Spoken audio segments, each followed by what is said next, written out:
We have another third-party lens announcement.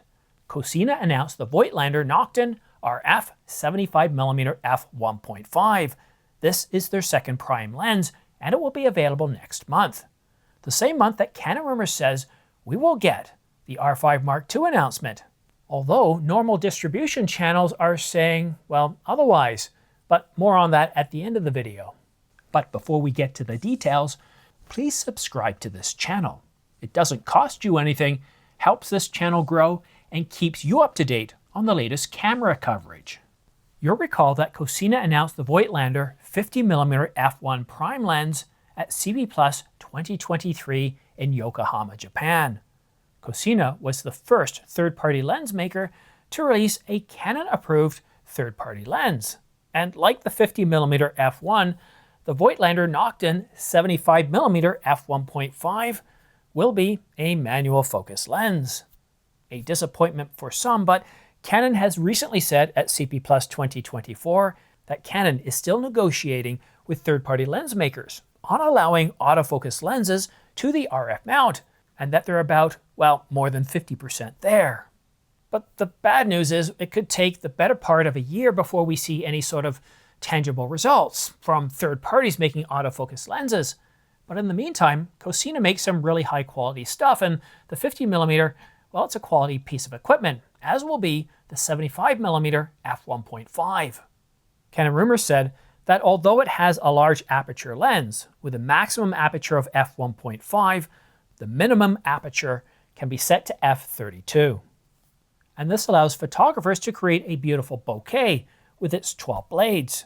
But for videographers, being able to go all the way up to f32 allows us to shoot some incredible footage like Niagara Falls in bright light without any ND filters. And while this was shot on the Canon RF 100 to 500mm at f29 in the bright noonday sun. And that's the power of being able to shoot past f22. Footage becomes more detailed without clipping, without the use of any ND filters, and we're able to see the subtle blues and greens that would be, well, unrecognizable if shooting at f22. And while Cosina's Voigtlander lenses are manual focus for the RF mount, they are quality built products. And because it's Canon approved, the lens and camera body on the RF mount are able to communicate directly with each other.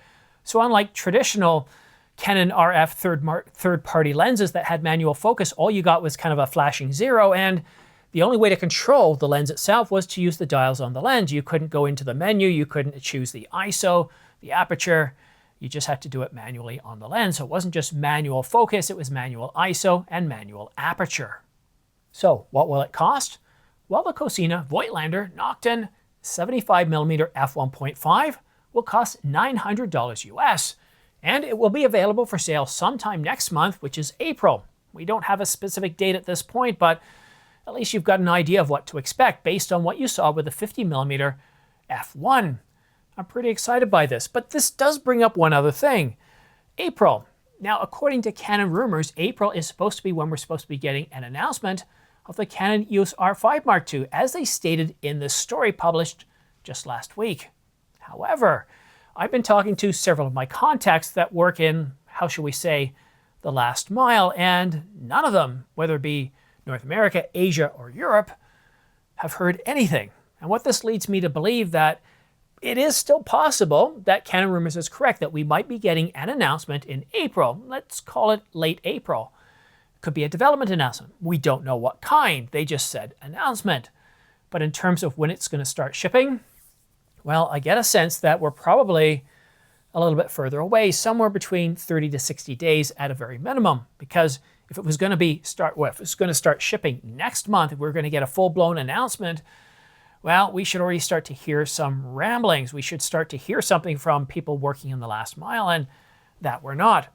One thing that's been very frustrating about the Canon EOS R5 Mark II and the Canon EOS R1 is that all sources everywhere, traditional sources that have been very accurate, as well as publications such as Canon Rumors, they're not hearing much, or when they're hearing things, they're contradicting what they were told before or what others are saying. The Camera Insider, Canon Rumors, the new camera, it doesn't really matter who it is.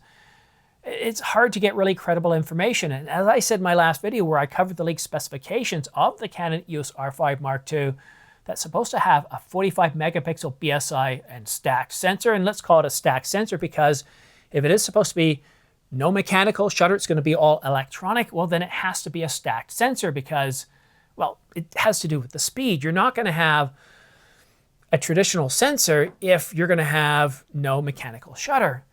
So I'm a little bit frustrated because we're supposed to be getting an announcement next month, but I'm not getting any sort of validated, credible information that's backing it up from any of the traditional sources, and that just feels a little bit strange. Here we are, the middle of March. It's March the 15th at time of recording, and we still don't have any credible leaked specifics information, not general information like 8K RAW or 4K 120. We don't have anything specific.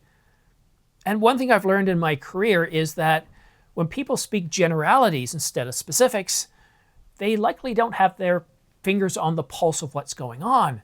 You see, people who know what they're talking about, people who are in the know all the time, they speak in a very strategic way. They think of the long term. They speak in specifics, not generalizations.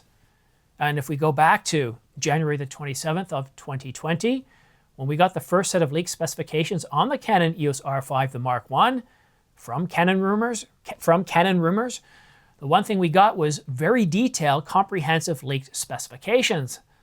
And that's not what we're getting here. So I hate to throw some water on the fire. I'd like to throw oil on the fire, but I'm just, from what I'm hearing, I'm just not getting anything. But Canon is running out of time. The Olympics are coming up. I know the R1 is a camera that they want to announce in some form or another up to the Olympics. They want professional sports photographers to be shooting with it. This is the biggest event, and that's why Canon every 4 years releases the R1 alongside it. So if you want to stay up to date on all the latest and greatest regarding the R5 Mark II, the Canon EOS R1, Canon patent filings, or any announcements, then go ahead and subscribe, but make sure you will also choose all notifications, so that way you'll get notified as soon as I publish a new video. And don't forget to follow me on X.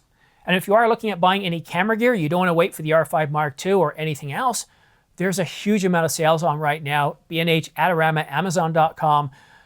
Right in the description down below, I have my affiliate links, these guys right here. It doesn't cost you anything. You don't have to do anything special. You don't have to set up a special account. But if you do use those links, then I get anywhere from 2 to 12% back. And that really does help support this channel. And for everybody that has used my affiliate links in the past, thank you so much. I really appreciate it. This is what has allowed me to take this rinky-dink channel and turn it to a real business. And it means an awful lot to me. So thank you very, very much. Have yourself a great weekend, and we'll see you again soon.